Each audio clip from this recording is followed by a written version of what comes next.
formando una ciudadanía libre y democrática. Libertas. www.libertas.uy presenta En Dónde Estamos, un periodístico libre y democrático. De lunes a viernes, a partir de las 10 a.m.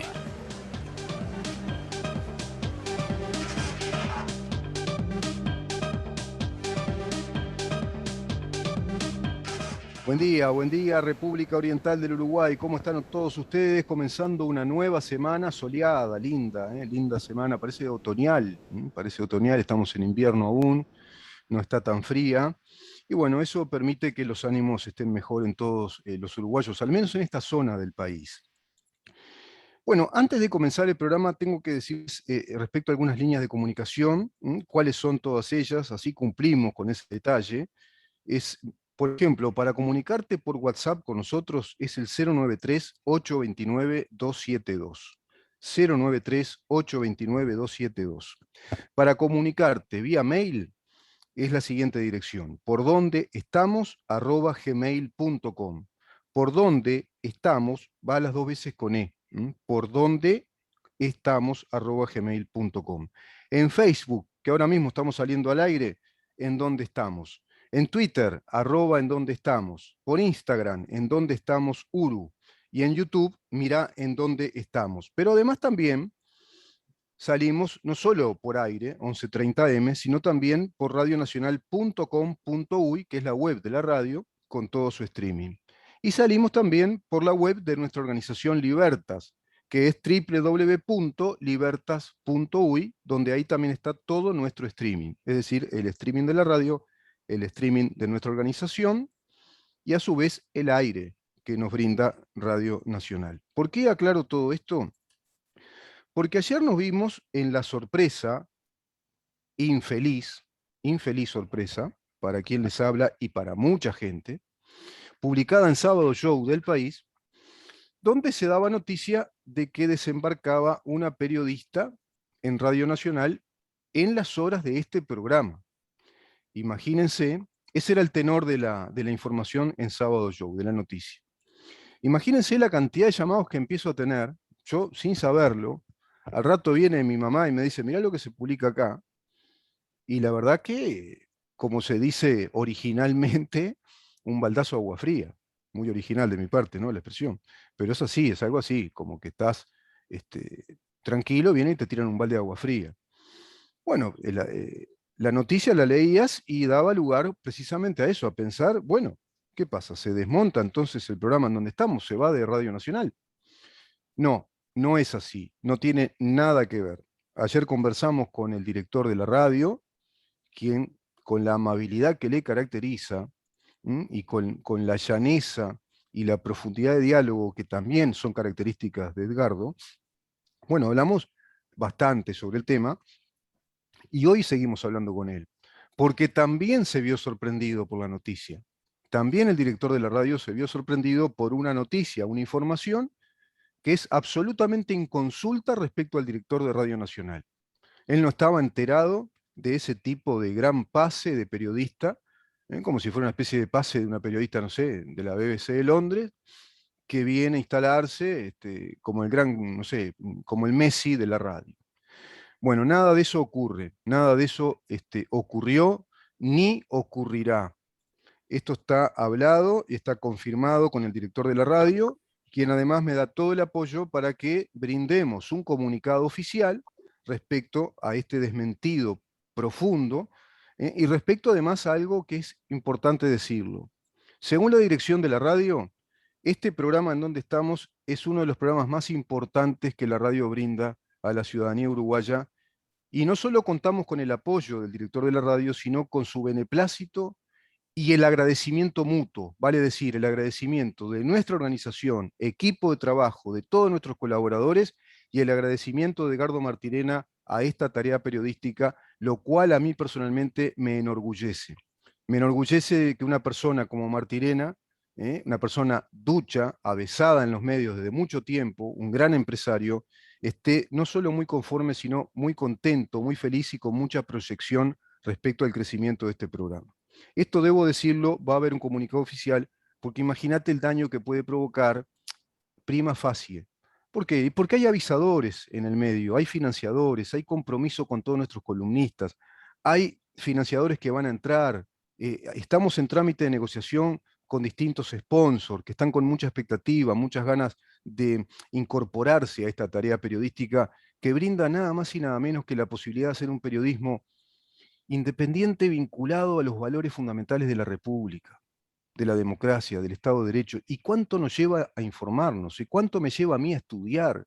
Yo estoy estudiando ahora otra vez los orígenes de la República, para empezar a explicarnos qué significa eso, por qué está tan indisolublemente unida al Estado de Derecho, por qué hay Estado de Derecho y República, y eso está cuidado. Nuestro país está bien consciente, su clase política, de que hay que cuidar eso como un tesoro, porque viste que hay todo un progresismo que dañinamente también se mete, como la fake news, como esta fake news, que se van metiendo y te dan la sensación de que hay una realidad distinta que se va instalando. Bueno, eso es lo que más apoya la dirección de la radio y apoya a todos nuestros columnistas y avisadores. Esta tarea periodística que profundiza en la información, que va hacia el análisis de los temas nacionales, como en pocos lados se lo puede ver. Ya está con nosotros el diputado, el doctor Felipe Schipani, quien me mira un poco con cara de asombro, con cara de sorpresa, pero a su vez con la sonrisa de la distensión final, cuando se confirma que todo eso es falso y que el programa está más saludable que nunca. Felipe, bienvenido. Buen día. Buenos días, Rubén. Un placer estar en contacto contigo y con toda la audiencia. Muchísimas gracias por estar una vez más con nosotros. ¿Cuántos temas para conversar? ¿Cuántos temas? Presupuesto nacional, un presupuesto nacional que tiene características determinadas, en el marco de la austeridad, una de las características. Esa austeridad, que significa el manejo correcto, racional de los recursos, están asignados a determinados lugares que le dan una impronta, lo social por un lado, presupuesto para la primera infancia, para la maternidad, para centros CAIF. A su vez se mantienen toda la batería de medidas, digamos, que están apuntando hacia los más vulnerables en materia de subsidios, por ejemplo, ¿no? Y por otro lado, también se apunta a la enseñanza, a la educación.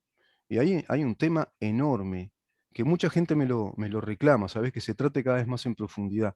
El tema de la enseñanza, y especialmente dentro de la enseñanza, ¿qué valores se van, digamos, a imprimir en ese modelo de enseñanza que Uruguay tiene que empezar a ejercer como país, como Estado? ¿Por qué lo digo? Porque las nuevas generaciones, según sean formadas, van a ser los ciudadanos del futuro. ¿Con qué valores? Valores ciudadanos, valores republicanos, valores democráticos. Todo eso, como diría el otro día Mercedes Vigil, en la impronta básica de que tengan una buena formación filosófica, humanística, para saber por qué se usan las tecnologías y el avance de la ciencia.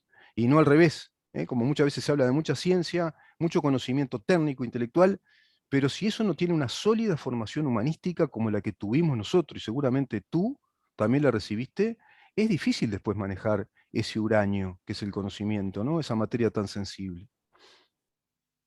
Bueno, sí, a ver, tenemos por delante un enorme desafío que es cambiar la educación, Ujú. proceso que se ha dilatado producto de la pandemia, porque las autoridades de la enseñanza tuvieron que afrontar la emergencia de la pandemia y su repercusión en el sistema educativo, con la afectación de la presencialidad y todos los problemas que ya conocemos.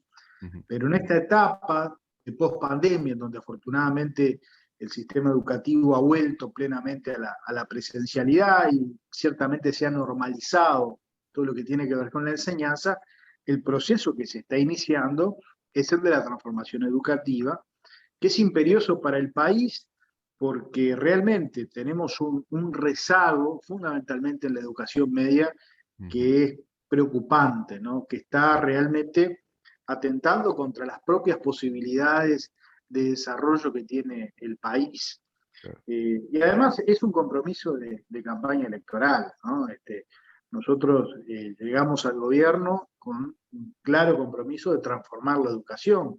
Ujú. Y en ese sentido se han empezado a esbozar lo que van a ser las primeras líneas de trabajo en la materia, lo que va a ser un proceso de reforma educativa integral de la educación, desde la educación inicial hasta los bachilleratos.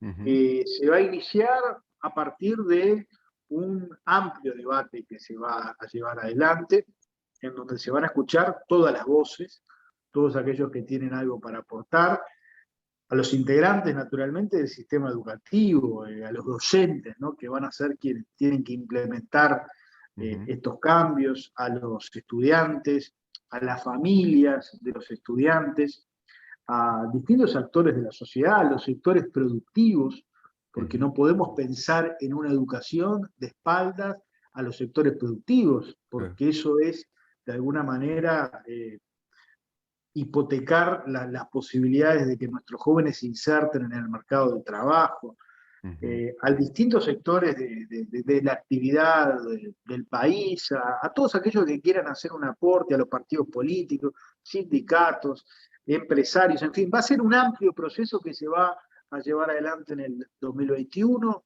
y el 2022, para en el 2023 empezar a implementar esos cambios, escuchando a todos, pero teniendo claro de que va a llegar un momento en que vamos a tener que hacer una síntesis, vamos a tener que aprobar ciertas reformas, y bueno, las autoridades de la educación van a tener que tomar decisiones.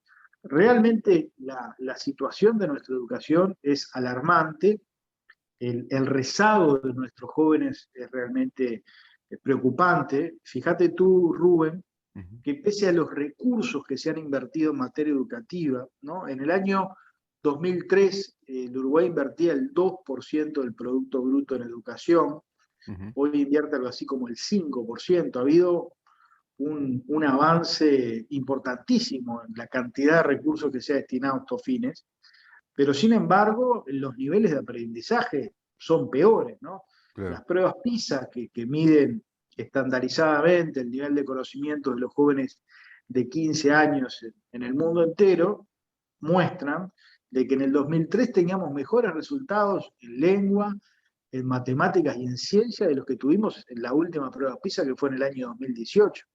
De modo que hay un estancamiento en materia de aprendizaje, pese a los fenomenales recursos que se han invertido. Pero el gran drama del sistema educativo uruguayo es la deserción, fíjate tú que el sistema educativo de educación media es algo así como un embudo, ¿no? Todos los que pasan de sexto de escuela, terminan la escuela y pasan al liceo, con el correr de los años se van aplicando una serie de filtros y van quedando rezagados en el camino. Claro. Solo 42 de cada 100 jóvenes del Uruguay terminan el bachillerato. Estamos a la cola de los países de América Latina. Sí. Arriba de nosotros está países que otrora mirábamos por encima del hombro, como Bolivia, Paraguay, Ecuador, Perú. Por supuesto que Argentina, Chile, Brasil. Estamos compitiendo con Honduras. Claro. De modo que ese drama del Uruguay, porque si nosotros no le damos a esos jóvenes una educación que les permita conseguir un trabajo, que les permita desarrollarse como personas, ¿cuál es el camino? ¿No? Los ninis, ¿no? La marginalidad, la informalidad, el delito. Y ni que hablar, y el último condimento de todo este cóctel realmente preocupante es la inequidad del sistema. Fíjate tú que solo 18 de cada 100 jóvenes del quintil 1, o sea, el quintil más vulnerable, termina el bachillerato. Cuando del quintil 5, que es el quintil de mayores ingresos, cerca del 87, ¿no? 87 de cada 100. Eso licúa y da ese 42, claro. Ese desglose es muy importante que estás haciendo. Porque ahí se ve la inequidad que se va dando. Tenemos un drama en materia educativa, y bueno, y nos proponemos a enfrentarlo, las autoridades de la educación están determinadas a ello, pese a todas las críticas que van a venir, que ya sabemos, porque el Uruguay vivió un proceso de reforma educativa que tuvo una resistencia feroz de los sectores más conservadores de este país, que son los que se niegan a cualquier transformación educativa, que defienden el status quo, pero hay determinación de las autoridades a hacer ese cambio. Hemos escuchado a Robert Silva, el presidente de la ANEP, con la decisión de avanzar en ese sentido, porque aquí lo que está en juego es el futuro mismo del país. Si nosotros no formamos debidamente a nuestros jóvenes, que van a ser los hombres del porvenir, estamos condenados como nación. Sin duda, Felipe. Fíjate que estamos hablando de la dificultad que tienen los alumnos por generaciones en comprensión lectora. Estamos hablando de la enorme dificultad que tienen en las operaciones básicas matemáticas. Todo eso se lo muestra a modo de síntoma en las pruebas PISA. ¿Por qué lo digo? Porque mucha gente después, con esa indolencia que nos caracteriza a los seres humanos y cuando los temas no los conocemos, nos parece que son lugares comunes, y hasta parecen que resultan naif hablar de las pruebas PISA. ¿Y por qué se hacen las pruebas PISA? Porque son las que muestran el verdadero desarrollo del conocimiento, es decir, el coeficiente intelectual va creciendo a través de la comprensión lectora, y de la comprensión de las ideas. No lo digo yo, lo decía Platón. ¿Qué es lo que nutre al intelecto humano? La idea, y la idea era básicamente matemática para Platón, los conceptos matemáticos, los conceptos de unidad, de multiplicidad, divisibilidad, conjunto, y todo eso que nosotros lo aprendíamos cuando íbamos a la escuela ya y ingresamos al liceo, lo mismo que el tema redacción, el abecedario, las reglas gramaticales, cuando estabas en primer año de liceo, yo recuerdo que entre compañeros decíamos, che, es casi lo mismo que en sexto de escuela o quinto. No notabas la transferencia, no tenías un salto, una mutación dramática. Y ahora, si ves que vienen con graves problemas de la escuela, que no tienen comprensión lectora, ya ahí comienza la deserción, porque ese niño, pobrecito, no tiene posibilidad de desarrollarse intelectualmente en el conocimiento. Ese descuido, se pone uno a pensar, ¿cómo pudo ocurrir en el país del gran modelo educativo, pero no solo bareliano, que por supuesto es la base, pero estamos hablando en el país de Bá Ferreira, de Arturo Ardao, el eminente investigador de todas las líneas de pensamiento que nutrieron nuestra universidad y cómo había que conformar una educación completa como la que tú decís desde secundaria, preparatorios a la universidad. Estamos hablando del país de Reina Reyes. Estamos hablando del país realmente de una vocación educativa porque era el capital fundamental de un pequeño país que, a lo que podía apostar era a la capitalización humana, a su gente. Y eso era, Uruguay era eso. Pero eso se desmanteló, y yo lo repito, sin cansarme, se desmanteló en estos 15 años de gobierno precedente a este gobierno. Fue escandalosa la decadencia cultural. Y esa decadencia cultural que genera inequidad es la puerta de entrada al delito, como tú decías, porque ese niño que a los 11, 12 años, 13, 14, 15, se sigue viendo ya como un grandulón que va a la escuela y va para comer, no para estudiar, y después en el liceo pasa lo mismo, y están en segundo, tercer año repitiendo 3, 4 veces cada año, se van, se cansan, porque no entienden nada, porque quedan con la cara boquiabierta así, porque no entienden lo que le dice el profesor, porque no tienen comprensión lectora si no pueden leer. Se lo ven en las redes, Felipe, hoy se lo ven en las redes. Las graves faltas de ortografía. O sea, hay generaciones que no saben escribir y leer. Entonces, si no sabes escribir y leer, no sabes pensar, no podés pensar, no podés desarrollar pensamiento crítico. Bueno, creo que ese es un gran debe y un tema a corregir enorme. Y otro tema que quiero destacar, y te dejo la palabra, disculpa que me haya extendido un poco, pero creo que es válido reflexionarlo esto ante todos los uruguayos. Es el tema de que se plantea acá un gran consenso, entonces, que todos participen de un nuevo proceso de transformación educativa. Cuando tenemos una ley, como dijo el otro día el diputado Rodrigo Goñi, que si será nefasta, que hasta nos habla de que la educación es ideológica. Eso hay que extirparlo del país, hay que sacar todo eso. Hay que hablar de una educación que eduque ciudadanos, que eduque para vivir en sociedad, en república, en Estado de Derecho, en democracia, y que la discrepancia sea necesaria, educar para que podamos convivir con la necesidad de pensar distinto, de discrepar y no de dividirnos, por ejemplo, y a su vez educarnos para el conocimiento y para convertirnos en ciudadanos útiles, que le sirvamos al país. Ahora, qué bueno que pase eso, que todo eso esté cobijado por el consenso de los educadores, los pedagogos, las asociaciones civiles, como tú decís, los padres, los productores y los legisladores, ¿no? Ni que hablar. Por supuesto, se va a escuchar a todos, ¿no? Porque la actitud de las autoridades de la educación es una actitud receptiva, abierta, Ah, no solo consultando a los especialistas, que los hay, sino también consultando a las fuerzas vivas del país. Naturalmente, después de escuchar a todos, se va a tener que tomar decisiones, o sea, y para eso están las autoridades de la educación, Claro. legítimamente elegidas por los representantes del pueblo, ¿no? Por el Parlamento. Ya se empiezan a visorar, bueno, las voces que siempre le han puesto palos en la rueda a cualquier proceso de reforma, que estuvieron en la primera línea de combate a la última gran reforma que tuvo este país, que lamentablemente fue discontinuada, que fue la reforma que encabezó el profesor Rama. Claro. Pero a ver, la ciudadanía tiene que quedar claro que este gobierno, que las actuales autoridades de la educación están determinadas a generar los cambios que nuestra educación requiere, que como tú decías muy bien, Rubén, son indispensables para el porvenir de nuestra república. Claro. No es sostenible seguir teniendo estos niveles de deserción Claro.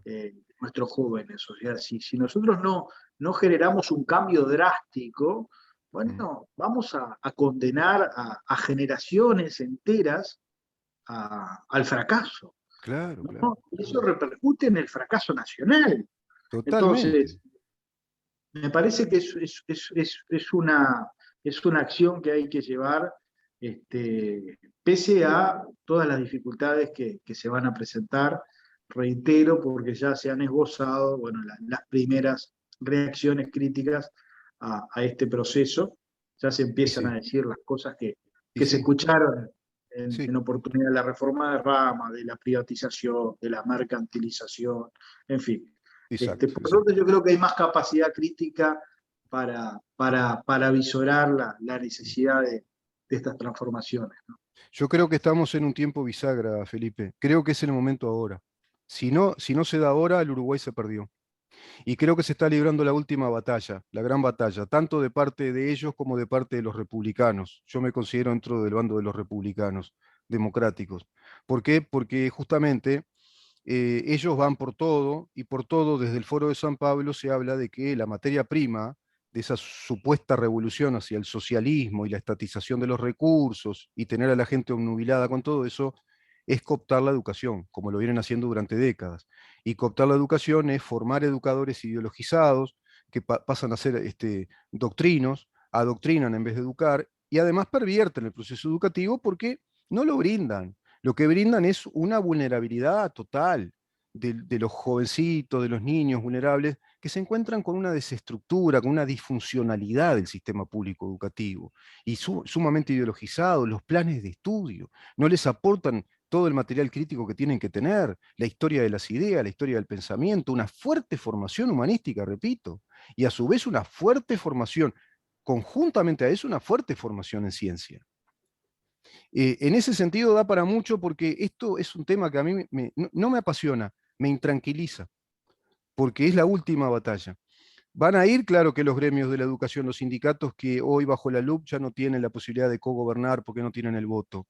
Y van a fomentar la propaganda de que se mercantiliza la educación y que este gobierno va a atender la privatización de la educación, como está pasando con ANCAP, que fueron los primeros, hay que decirle a la gente, el sindicato de FANCAP fue el primero que optó por la estrategia de ir contra la LUC. Y después se le fueron adhiriendo otros sindicatos. ¿Por qué? Porque los sindicalizados de FANCAP, que son los que vimos patotear al vicepresidente de ANCAP en un programa de televisión, y que están patoteando todo el tiempo, saben que se les termina este negocio del Estado, porque ANCAP va a tener que ser reconvertida, porque tampoco es sostenible como una empresa monopólica productora de hidrocarburos. Si se vienen las energías híbridas, se vienen las energías renovables, hay que reconvertir la empresa. No podemos seguir los uruguayos pagando sobrecostos de una ineficiencia tal. Entonces, ahí también en esa reconversión ocurrirán traslados de empleados públicos, y esa gente está muy nerviosa. Todo eso hay que aclararlo porque se viene esta batalla, que es este debate que se va a instalar en la sociedad por la LUC, por esos 135 artículos. Y ahí está la educación, la seguridad pública, son temas neurálgicos del Estado, Felipe. Fíjate que están yendo los puntos neurálgicos. Se ve que los tipos dijeron, no vamos a ir contra toda la LUC, pero estos puntos son la clave: la educación, la seguridad pública, lo financiero, el tema propiedad con los alquileres, el tema portabilidad numérica, que nos permite a los uruguayos la libre portabilidad numérica, tener mucho más democratizado el uso y la propiedad del número para generar más confianza y estabilidad en las empresas que brindan estos servicios, que brindan telecomunicación.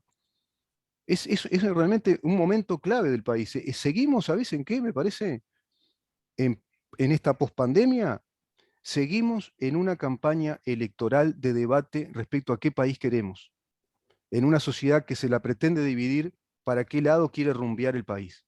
¿Qué país queremos? ¿Queremos el país que el Frente Amplio venía deconstruyendo y construyendo otra cosa en 15 años? ¿O queremos un país que se empieza a construir con esta coalición de gobierno? Así es, así es.